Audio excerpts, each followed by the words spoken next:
ওকে, এইখানে আমি জাম্পবোর্ড ব্যবহার করে যে আরও কিছু এক্সারসাইজ করতেছি, তার মধ্যে একটা হলো শুয়ে লেগ প্রেস।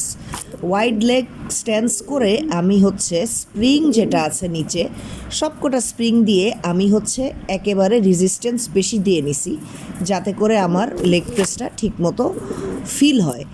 আর এইটা জাম্পবোর্ডের সেকেন্ড যেটা করতেছি সেটা হচ্ছে narrow leg stance leg press.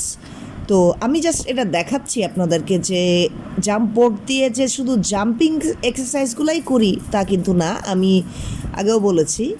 তো আমি 10 বার করে দেখাচ্ছি। এই পিলাটিস রিফর্মারে যে পায়ের ব্যায়াম করার যে ব্যবস্থাগুলি আছে, এগুলার একটা মজার বিষয় হচ্ছে কি, আপনি একেবারে যদি পা আইসোলেট করতে চান, ধরেন থাই আপনি আইসোলেট করবেন, অথবা আপনি আপনার ইনার থাই, আপনার এই যে হ্যামস্ট্রিং আপনি আইসোলেট করবেন, এই শুয়ে থাকার ফলে না অনেক সুন্দর আইসোলেট হয়। আমি এখন যে লেগ প্রেসটা দিচ্ছি সেটা হচ্ছে heel elevated wide leg leg press. তো এটাও আরেকটা যেটা দেওয়া যায়।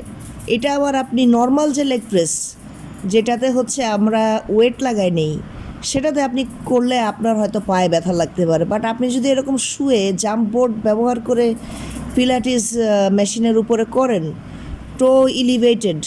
হিল এলিভেটেড, তাহলে কিন্তু ব্যথা ট্যাথা লাগে না, যেহেতু আমাদের পজিশন ডিফারেন্ট, অ্যাঙ্গেল ডিফারেন্ট। আর এখন যেটা করতেছি এটা হচ্ছে সাইড লেগ প্রেস।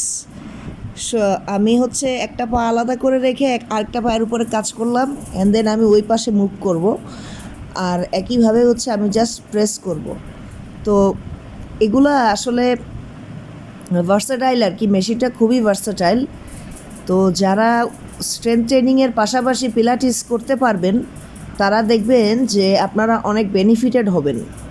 আমরা যেমন স্ট্রেংথ ট্রেনিংয়ের পাশাপাশি যোগা করলে অনেক ফল পাই, পিলাটিস করলেও পাবো।